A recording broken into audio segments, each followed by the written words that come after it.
দুর্নীতির জন্য গণ অভ্যুত্থান হলে পশ্চিমবঙ্গেই হওয়া উচিত। তৃণমূল বিধায়ক হুমায়ুন কবিরের পোস্টের পাল্টা আক্রমণ করেছেন সুকান্ত মজুমদার। কেন্দ্রীয় প্রতিমন্ত্রী প্রশ্ন তুলেছেন 2011-য় ক্ষমতায় আসার আগে তৃণমূলের নেতা মন্ত্রীদের কার কি সম্পত্তি ছিল, এখন তাদের সম্পত্তি কত, তার খতিয়ান দিক।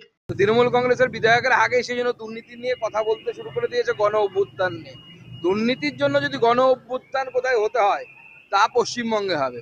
পশ্চিমবঙ্গে তৃণমূল কংগ্রেসের নেতারা নিজেরাই ঘোষণা করুক না কেন আমি মন্ত্রী, আমাকে প্রতি বছর আমার সম্পত্তির খতিয়ান মাননীয় প্রধানমন্ত্রীর দপ্তরে জমা করতে হয়।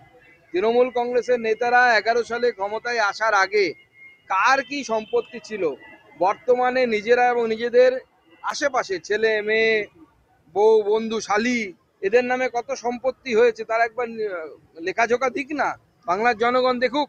এদিকে সিপিএম নেতা সুজন চক্রবর্তীর প্রশ্ন, প্রাক্তন আইপিএস তথা তৃণমূল বিধায়ক হুমায়ুন কবির কি একযোগে কেন্দ্র এবং রাজ্যকে নিশানা করেছেন?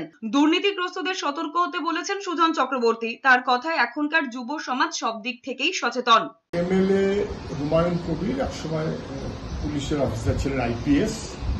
তিনি নেপালের প্রসঙ্গ টেনে ভারত ছাড়ত বলে আর কবে বলে কোয়েশ্চেনটা তুলেছেন, গানের কলিকে সামনে এনেছেন। তিনি স্বপ্ন দেখেন, কিসের স্বপ্ন দেখেন আমি জানি না। দুর্নীতির যারা আছে তাদের সব মুখোশ টেনে নামিয়ে যাওয়া উচিত বলে হয়তো আমি জানি না পলিটিক্যাল কারণ ইঙ্গিত করলেন, কিন্তু এটা কি উনি দিল্লি রাজ্য দু জায়গাতে ইঙ্গিত করলেন?